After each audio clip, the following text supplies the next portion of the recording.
Hello students, we are studying accounting for amalgamation. Here I am with a simple problem on calculating of purchase consideration and how to prepare a balance sheet of amalgamated companies. So here I read question for you. The Ashoka Limited and Harsha Limited have agreed to amalgamate, meaning these two companies have decided to wind up. Ashoka Limited has decided to wind it up. Harsha Limited has also decided to wind up and decided to come together and form a new company. A new company called Bharat Limited. So the new company which these two companies will form after coming together is called Bharat Limited. So, a new company called Bharat Limited with a nominal capital or the registered capital or the authorized capital is 50,000 shares of rupees 100 each has been formed to take over the above concerns on 31st March 2014. So on 31st March 2014, this company, Bharat Company, is going to take over these two companies, Ashoka Limited and Harsha Limited. The following are the agreed balances of two companies. So here they have shared with us the balance sheets of two companies. So let's see what's there in their balance sheet. So here we are having balance sheet, and here the next page I am having the notes to balance sheet. So first I will just read out the balance sheet. In balance sheet we are having share capital, where Ashoka company is having 15 lakhs of share capital and Harsha is having 10 lakhs. In reserves and surplus, they are having Ashoka is having 6 lakhs and Harsha Limited is having 4 lakhs. In non-current liabilities, long-term borrowings are 4 lakh and Harsha Limited is having 3 lakh. In current liabilities, Harsha Limited is having trade payables or sundry creditors of 1 lakh. Ashoka Limited is not having any sundry creditors. In assets, we are having two non-current assets and current assets. In current assets, we are having tangible assets. Ashoka is having 13 lakhs. Harsha is having 9 lakhs. Non-current investments, Ashoka is having 3 lakhs and Harsha Limited is having 1 lakh. In current assets, they are having stock, sundry debtors and bank. Ashoka Limited has stock of 4 lakh. Harsha Limited has of 3 lakh. Ashoka Limited is having debtors 3 lakh, Harsha Limited is having 4 lakh. Ashoka Limited has a bank balance of 2 lakh and Harsha Limited is having a bank balance of 1 lakh. Now let's take a look at their notes. So the notes to balance sheet tells us that in note 1 they tell us about the share capital. They are having each share of rupees 100 each, which is fully paid up. Ashoka is having 15 lakh and Harsha is having 10 lakh. In the reserves and surplus, they show us that they are having a dividend equalization fund. Ashoka Limited is having a dividend equalization fund of 1 lakh rupees. Harsha doesn't have anything. In reserves and surplus, Ashoka is having 2 lakhs and even Harsha is having 2 lakhs. Now Ashoka gets a reserves total is 3 lakh and Harsha gets 2 lakh. They are also having a credit balance of profit and loss account. Ashoka is having 3 lakh and Harsha is having 2 lakh. Now in long-term borrowings, Ashoka Limited is having a secured loan of 4 lakh and Harsha Limited is having unsecured loan of 3 lakh. Clear? In tangible assets, we see that they are having land and building and plant and machinery. Ashoka has a land and building of 8 lakh and Harsha has land and building of 5 lakh. Plant and machinery, Ashoka has 5 lakh, Harsha Limited has 4 lakh, which makes a total of 13 lakhs and 9 lakh. In non-current investments, we see that Ashoka Limited has invested in government securities, so the amount is given in the Ashoka column. Harsha column is nil, but Harsha Limited has invested in shares of companies, which make the total of 3 lakh and 1 lakh. Ascertain the purchase consideration payable to each of the above companies and prepare the balance sheet of new company. So they have asked you to calculate purchase consideration of these two companies and also prepare a balance sheet of a new company, that is Bharat Company. This problem has repeated from RCU University 2016. Now let's look into the solution. So we begin the solution with the calculation of purchase consideration. We are going to calculate the purchase consideration based on the net asset method. Now under the net asset method, the formula to calculate purchase consideration is total assets minus liabilities, you get purchase consideration. So I've just written down here the total assets of the companies and the liabilities. I've just have to shift here the amounts. So let's look into the first company is Ashoka Limited, and Ashoka Limited is having in assets, let's check here that they are having in assets, they are having fixed assets. In fixed assets they have tangible assets, which is the working note number 4. So here I need to go look into the working note number 4, which shows me that there is tangible assets, land and building, and plant and machinery. Now how much is the land and building? 8 lakh, and plant and machinery is 5 lakh. Here I write down the amount.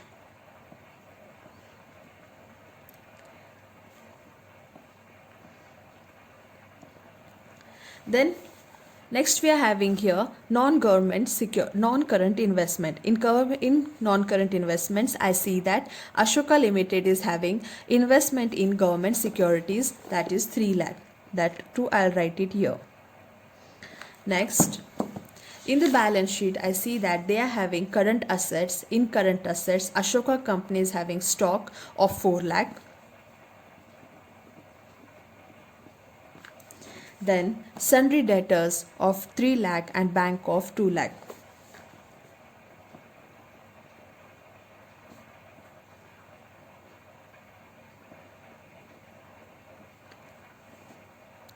Here I make the total of these total assets, which is 25 lakh. Now in that I have to deduct the liabilities. Now let's look into what are the liabilities that Ashoka company is having. So Ashoka company is having a long-term borrowings, that is, in long-term borrowings I see that they are having 4 lakh secured loans. Now these liabilities should be deducted. Now when I deduct the liabilities from the assets, I get here 21 lakhs, and this is the purchase consideration to be paid by Bharat Limited to Ashoka Limited. Now let's calculate the purchase consideration of Harsha Limited in the same manner. Now again, in the assets of Harsha Limited, I see that they are having land and building and plant and machinery. Harsha Limited is having 5 lakh land and building, 4 lakh plant and machinery.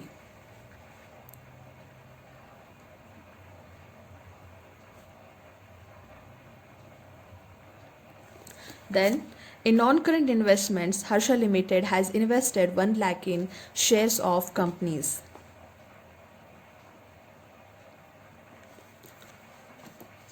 Then in the current assets, we see that Harsha Limited is having stock, debtors, and bank.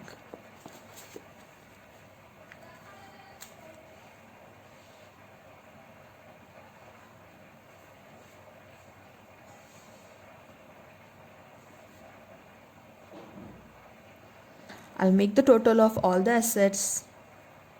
I get here 18 lakhs. Now let's deduct the liabilities. Now what are the liabilities that this company is having? Harsha Limited is having long-term borrowings. In long-term borrowings, they are having unsecured loan 3 lakhs, and they are also having creditors of 1 lakh. So unsecured loans 3 lakh and creditors 1 lakh. The total liabilities will be 4 lakh. Now I have to deduct these liabilities from the total assets, and I get here 14 lakhs. So here is the purchase consideration to be paid by Bharat Limited to Harsha Limited. So easy to calculate purchase consideration by net asset method, where total assets of the company should be deducted by the total liabilities, and you get your purchase consideration.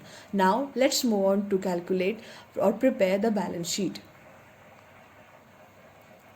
So here is the balance sheet. Balance sheet is very simple, which you have studied in your previous semester also. We have to prepare the balance sheet in the vertical format only. It is compulsory. So a balance sheet goes with equity and liabilities. A first one is the shareholders fund. In shareholders fund, we record the share capital, reserves and surplus.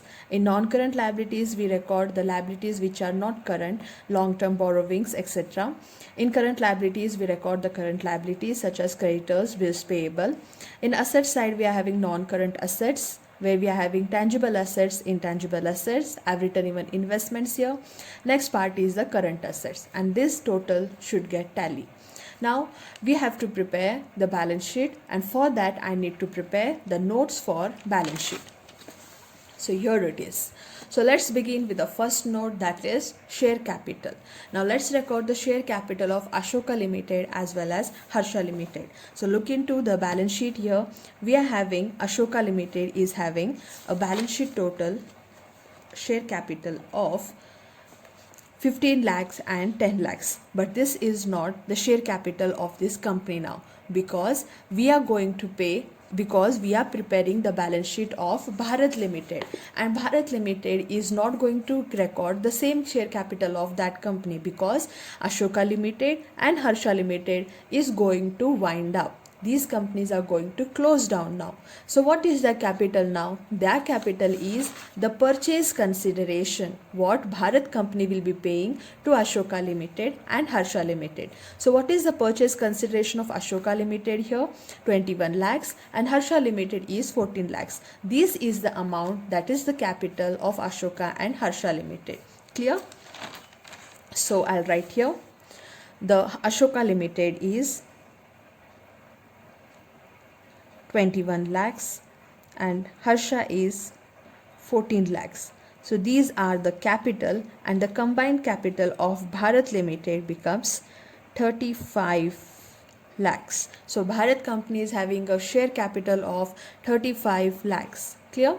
Now next is reserves and surplus. Now reserves and surplus, we are not going to carry the reserves and surplus of Ashoka Limited and Harsha Limited, because reserves and surplus are something which is the shareholders fund, which we cannot take it to a new company. So this we are going to check out whether we have paid more to the company or we have paid less to the company. So let's check it out. So in Ashoka Limited, what is the purchase consideration we paid them? We paid them 21 lakhs. Less from that the share capital of that company. So Ashoka Limited had a share capital of 15 lakhs.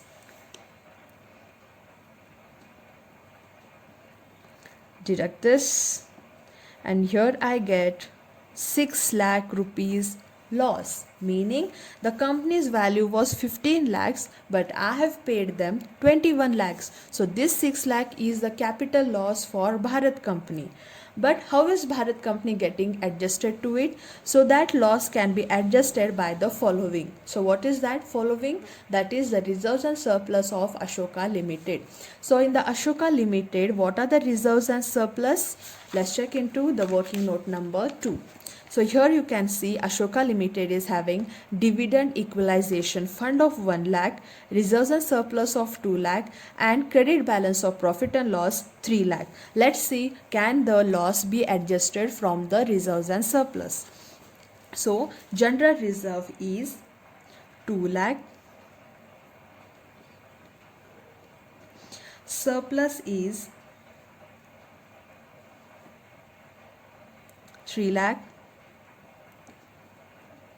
and dividend equalization fund is 1 lakh.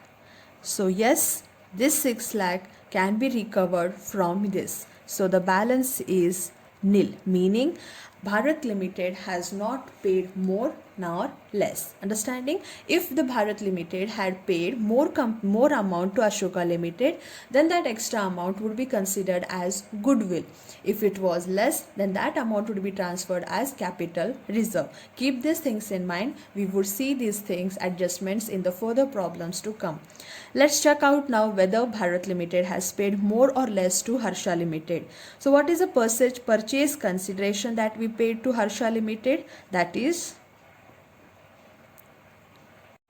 So now let's find out whether Harsha Limited has paid, Bharat Limited has paid Harsha Limited more or less. Now, so I have written here the purchase consideration paid by Bharat Limited to Harsha Limited is 14 lakhs. Now let's deduct paid up share capital from that. So paid up share capital of Harsha Limited is something 10 lakhs. I deduct this and here I get a loss of 4 lakhs. Now let's see whether this loss can be adjusted from the reserves and surplus. So in the reserves and surplus, I see that Harsha Limited is having a general reserve of 2 lakh and credit balance of profit and loss, that is 2 lakhs. So total they are getting some 4 lakhs. So yes, that can be adjusted. So the balance is again nil. So Bharat Limited is not paying more nor less. Okay. Next, let's move forward to non-current liabilities. So non-current liabilities, I record here secured loans. So in secured loans, who is having secured loans here? Secured loans are with Ashoka Limited and not Harsha Limited. Ashoka Limited is having secured loan of 4 lakhs. So I record here 4 lakhs and Harsha is not having anything, so I put the dash. Next, unsecured loans. Unsecured loans, Ashoka Limited is not having anything, but Harsha Limited is having 3 lakhs. So Ashoka Limited dash and Harsha Limited 3 lakhs. So here I get 3 lakhs. The total non-current liabilities of Bharat Limited will be 7 lakhs. Clear?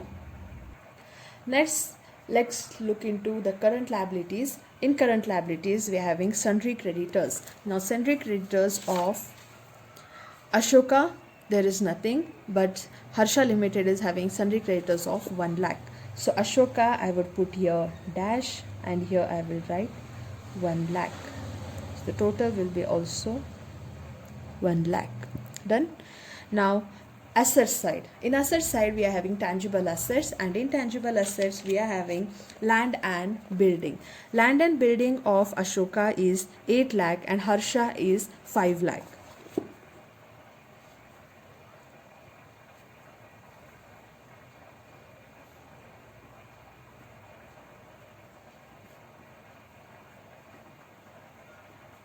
And the total is 13 lakhs. Now plant and machinery. Ashoka plant and machinery is 5 lakh and Harsha is 4 lakh.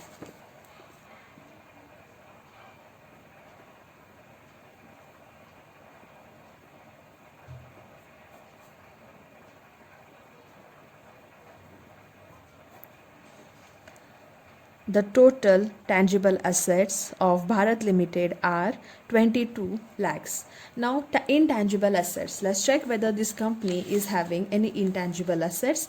So, they don't have anything. So, intangible assets are dash. Intangible asset, we arise or we get sometimes the goodwill when the company or when the amalgamated company, or for example, Bharat company would have paid more amount to Harsha Limited or Ashoka Limited. At that time, we would record that amount as goodwill under the head intangible asset. Next, we are having investment. So, Ashoka Limited has invested in the government securities, that is 3 lakhs. And Harsha Limited has invested in shares of companies, that is 1 lakh. Then we are having the current assets. Now, current assets, here it is. Ashoka Limited is having stock of 4 lakh and Harsha is having 3 lakh, which makes the total 7 lakh. Sundry creditors, Ashoka is having 3 lakh and Harsha is having 4 lakh. Again, this becomes 7 lakh.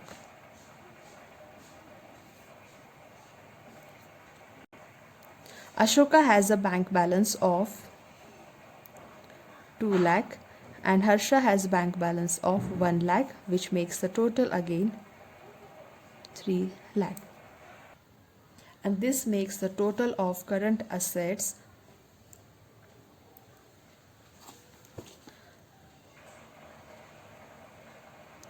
17 lakhs. Now we shall shift the amounts from the notes to balance sheet to the balance sheet of Bharat Limited. Now shareholders fund share capital here is 35 lakhs. So I'll write here 35 lakhs. In reserves and surplus we have found nothing, that is nil. I will write here dash. In non-current liabilities I have found that the total is 7 lakhs. So I'll write here 7 lakhs. In current liabilities, the total of current liabilities is 1 lakh, which makes the total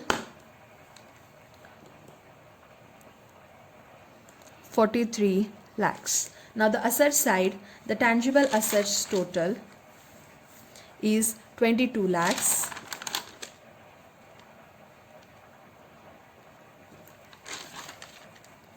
Intangible assets, we don't have anything. Again, it is a dash. Investments, I have the total here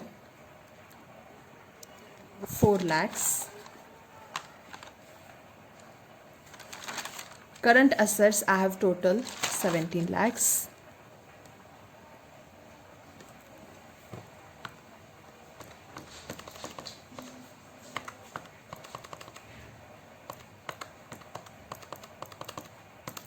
So even this becomes 43 lakhs. Here you can see the balance sheet total gets tallied. So this is the way we have to prepare the balance sheet for an amalgamated company. Thank you.